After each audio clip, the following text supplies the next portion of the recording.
Hey guys, here with another one. Um, yeah, as you can see, today I don't work, so I'm off. I tend to do things that are important for the soul. Guys, listen. I want to talk to you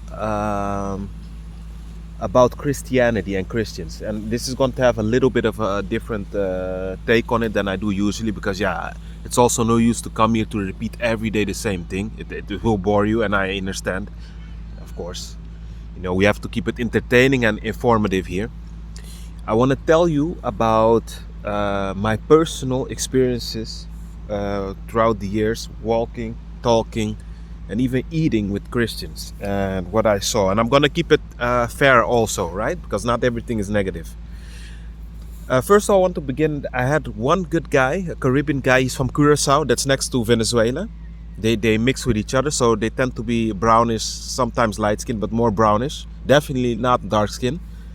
And they're hospital people. It's a small island. It's not too many people there. But I had this one great guy. He was a churchgoer. So overall, my dealings with him were almost always, let's say, 85% positive. We did have some disagreements, but that's normal. I'm not a yes man, neither was he at the time. He found a woman and he left. But I want to talk about this, guys.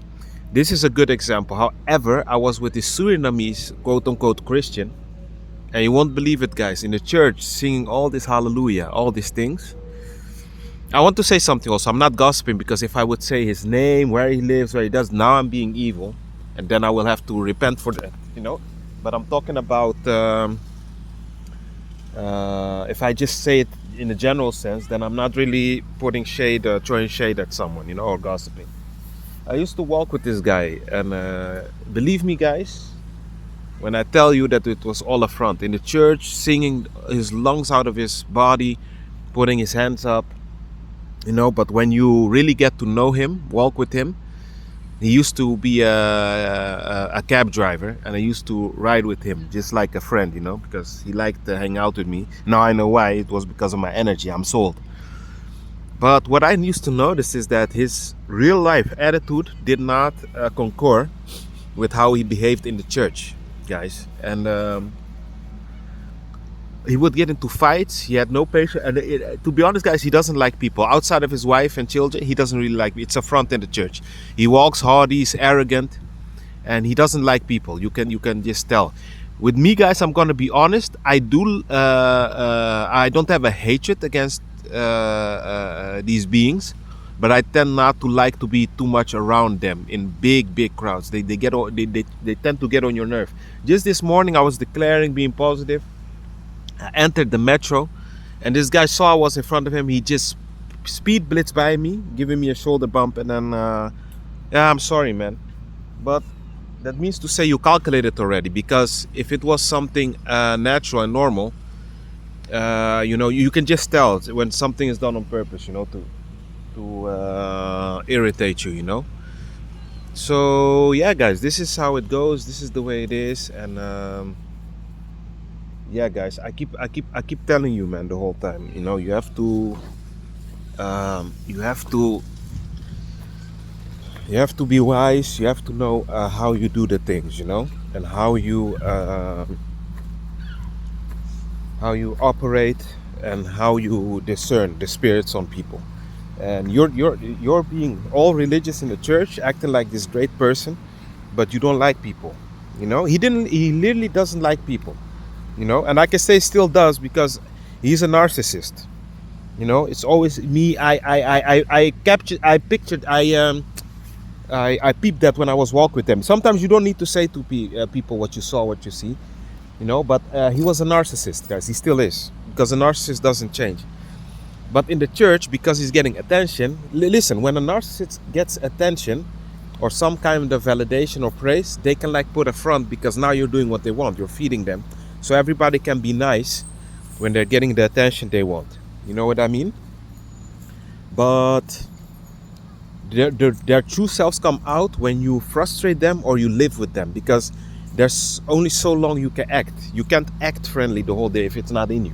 Comes a time it will come out in a moment of frustration, irritation, And that's where narcissists always fall, and sooner or later they always expose themselves.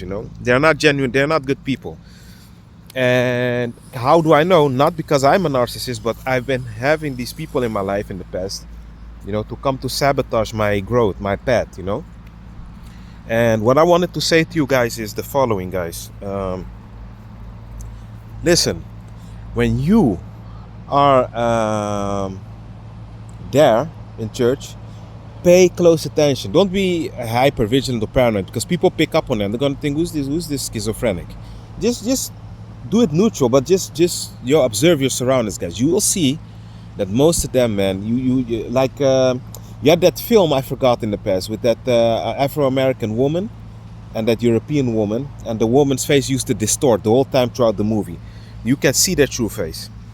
I'm telling you, most of these Christians are arrogant, they're haughty, they are not who they pretend to be. You can see through the facade, through their mask, when you really deal with them from a day-to-day basis. They are not good people, most of them. Sorry, some, yes, but most of them are not good people. What they do is they get attention, and I think by doing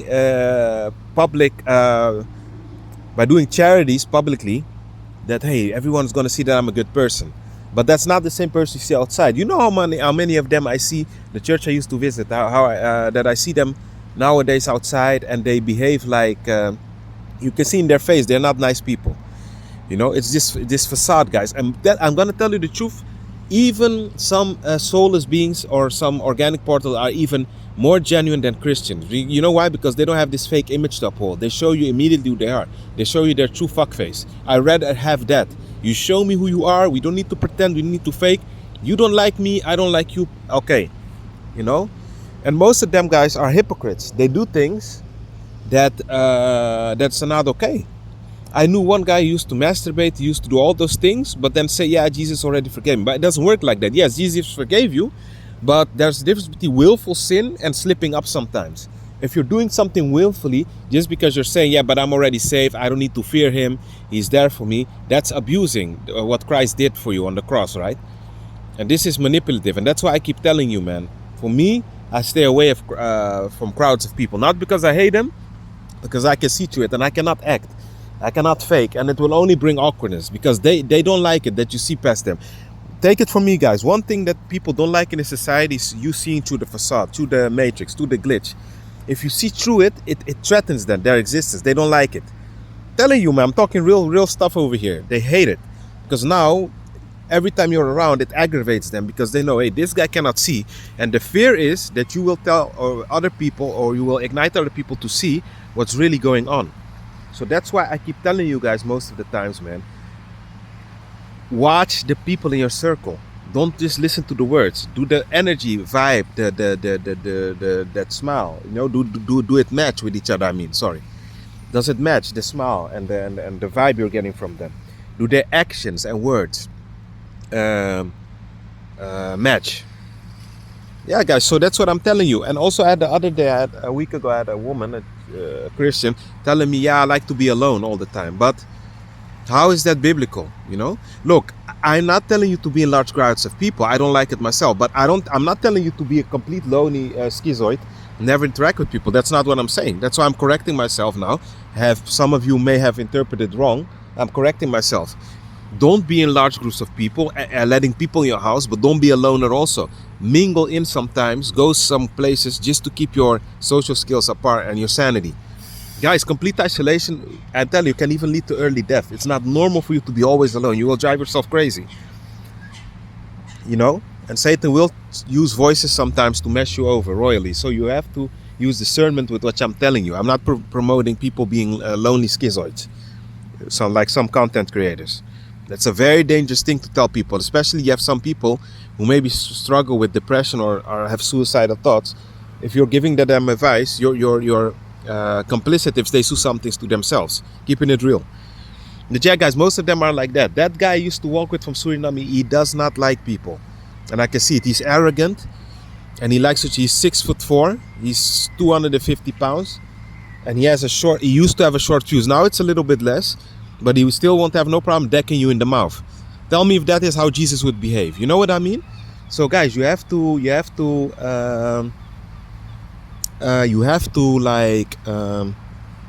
You have to learn how to discern. But I'm telling you, most of these Christians you see, nah, man, they're not keeping it. They're fake.